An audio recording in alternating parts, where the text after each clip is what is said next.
when you lose the weight and you find yourself like getting a lot of attention, you get cheekbones, you get clavicles, you get a little swagger in your step, like the first relationship you should have is really with your new self.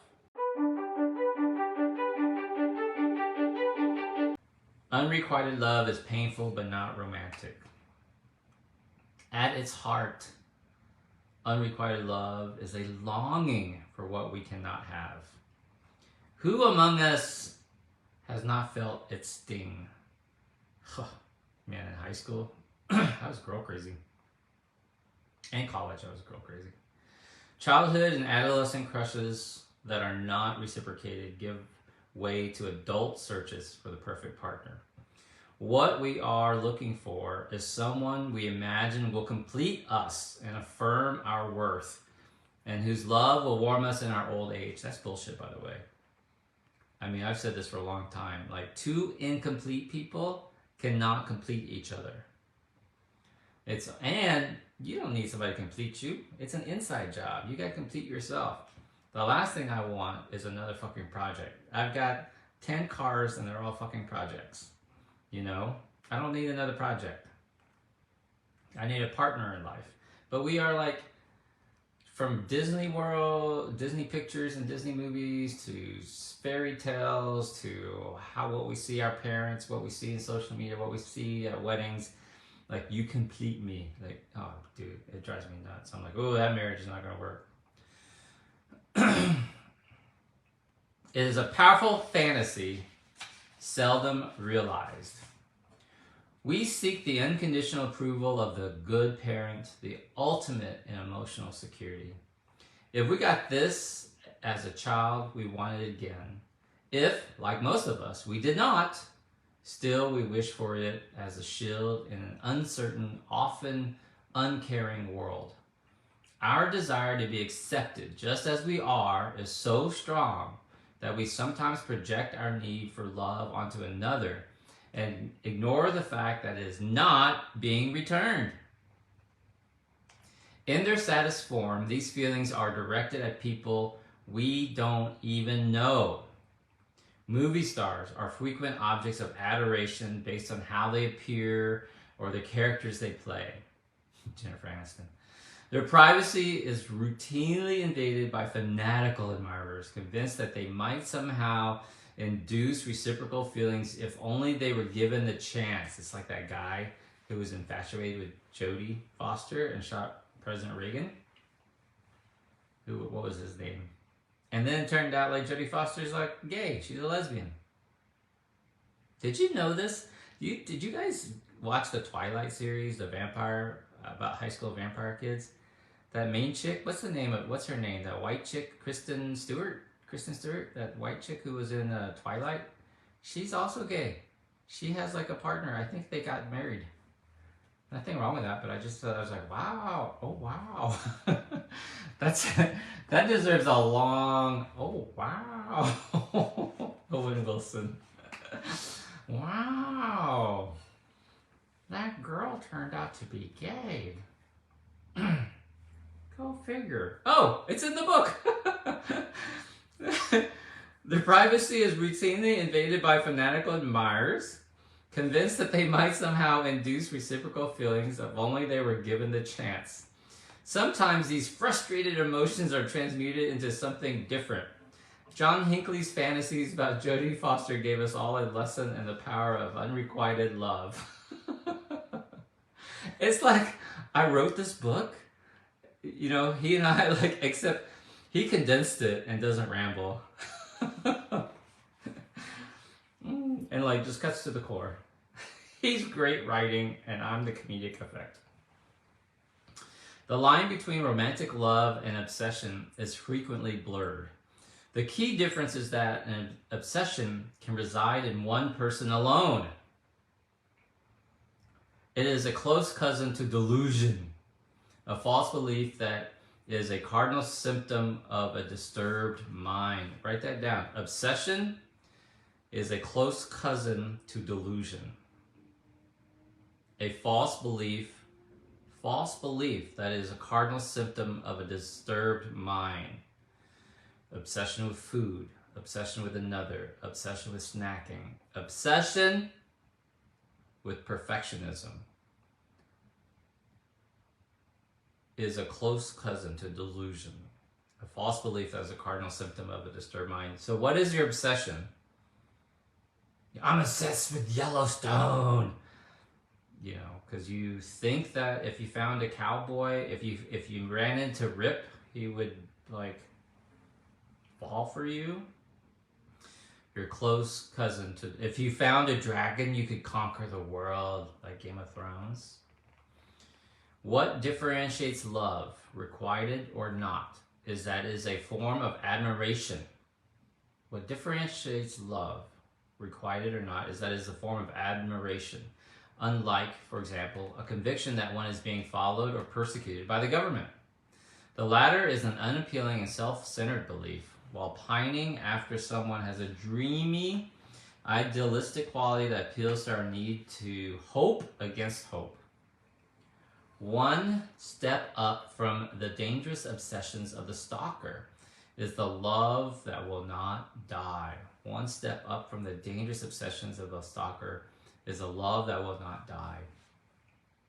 This quality is frequently on display in battered women, lean back, and those for whom a dead relationship is still the subject of endless contemplation and conversation. I have heard a lot of stories that begin, "He hurt me, he left me, but I still love him." It is as if proclaiming one's undying devotion dignifies what could otherwise be mistaken for an unattractive masochism. So comment if you've ever were in that scenario, if you're willing to admit it. You don't have to. Like, this person hurt me, left me, but I still love them. You know, I never really had that problem. Let me think about it.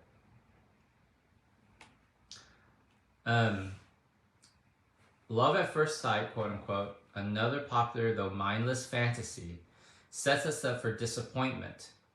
The sudden wave of feeling and the appeal to a powerful, almost spiritual event short circuits the task of building a friendship that can deepen to something more electrifying. That's what I told Erica when we had just started dating when we found out we were pregnant, and I sat her down and she said she wanted to have a baby, and I said, "I'll support you whatever you want to do." And she said, "I want to have a baby." And I said, "Okay, listen to how I worded this. I'm patting myself on the back here." I said, "Okay, Erica, well then we need to learn how to be friends." I didn't say we need to become friends. We need to learn how to be friends. Because how I'm friends with Erica is very different than how I'm friends with a guy, or friends with a coworker, or friends with a different hot chick, you know? It's like did you ever think about that? Like, learning to be friends is individual. Like, I have to learn how to treat Mason was very different than how I treated Kizzy, which will be very different than how I parent and treat Milani, if that makes sense. So I'm always trying to learn the best ways to get to know somebody, or be a friend, or be a good friend. The latter takes time, right? Building a friendship takes time, attentiveness, and some level of rational thought. We may also experience an emotion less easy to comprehend and explain than shared interest and sexual attraction. But this does not mean that falling in love, though dizzying, is akin to stepping off a cliff in the dark. You know, Eric and I have had moments where we were like, just went to that lovely falling in love moment. Like, our love has like deepened and deepened, deepened. Sometimes we take a step back, but you know, it's really nice when you have that. You know, we've been doing good lately. What gives love its power? Not so good when I wasn't showering for a week. What gives love its power is that it is shared. When experienced alone, the feeling we are having may be intense, as is any form of loneliness. Oh, that's interesting. Unrequited love is intense. A dead relationship that you pine for is intense. But the feeling of loneliness is also intense. When experienced alone, the feeling we are having may be intense, as is any form of loneliness, but it is not likely to persist or result in any useful behavior and is of limited interest to others. That's true. It's limited interest. I mean, don't you all have a friend? Haven't you ever had a friend that would pine about some romantic relationship? And it's interesting for the first 5, 10, 30 minutes, one day. And if they keep going on about it, you kind of go like, oh God, shut up, get over it already. He's not into you. Who was that comedian who got on Oprah and that was his whole spiel? Like his like whole thing was like, dude, he's just not that into you. That was his tagline. There's a mythical organization for singles, Sex Without Partners, that has a membership composed of many who suffer from unrequited love. Application is free and you can participate without leaving home. Wow. Unrequited love is painful, but not romantic. And I really like that idea that he brought out. There's a couple of things, you know, that these are fantasies, that obsession is cousin to delusion, you know, Wayne Dyer says, when I was breaking up with Kizzy's mom, he said something that really struck with me, that really helped me get over the hump, which was, you cannot be in a relationship with someone that does not want to be in one with you. In other words, a relationship takes two people. When you lose the weight and you find yourself like getting a lot of attention, you get cheekbones, you get clavicles, you get a little swagger in your step, like the first relationship you should have is really with your new self. Really interrogate, inspect, think about your new self and form that relationship. Learn to become friends with your new self before you open yourself up to somebody else.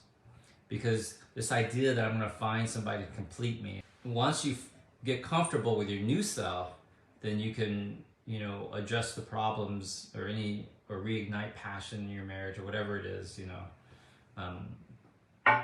In all honesty, like Eric and I are constantly, or at least I am, trying to reignite passion and try to re-look at each other brand new and try to, you know, move forward in this life, you know. So learn to be friends with your new self. Like, that's my problem, Dr. V. I don't have enough self-love. Well, fuck self-love. You're not even self-friend yet. Can I have an aha here? When you drop like 100 pounds in 6, 7, 8 months, you're a different person. So why would you expect to love yourself again suddenly? That's the same thing as what we've been talking about, like seeing a love at first sight bullshit. No, like you have to learn to become friends with your new self first before you get that self-love. Can I have an aha, please? And then when you have the self-love and you have a good sense of self, you don't need some a-hole to complete you. You don't need Mr. Muscles to complete you.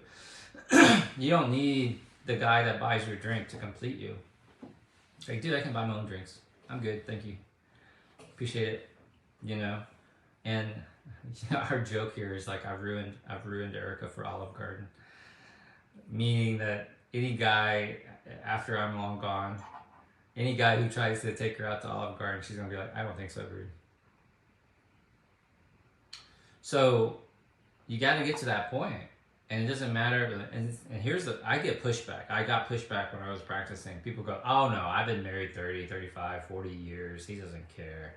He didn't care what I look like. He loved me when I was skinny. He loved me when I was my fattest. You know, he doesn't care. Look, dude, yeah, they do. And actually, it was Steve Harvey, I think. No, it was Joel Osteen who said, "No, don't think that way. To him, you're his princess, you're his queen, and he wants to show you off."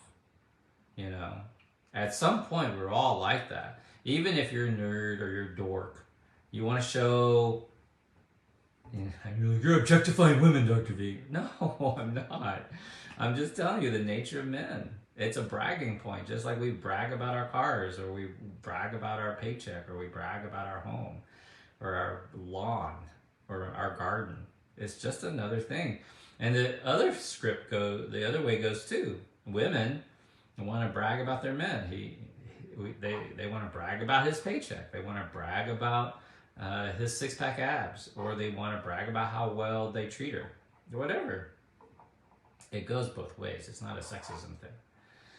So what you want is to find someone who compliments you, not complete you.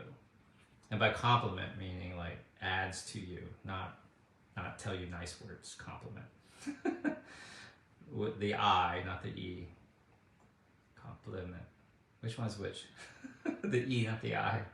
A compliment versus the verb compliment you. I think it's the E.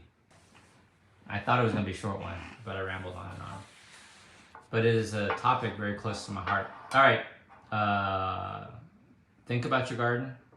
Think about your harvest. Your harvest is your family, your relationships, your paycheck, your business. Curate the life you want. And I'll see you tomorrow. Love you very much. Bye.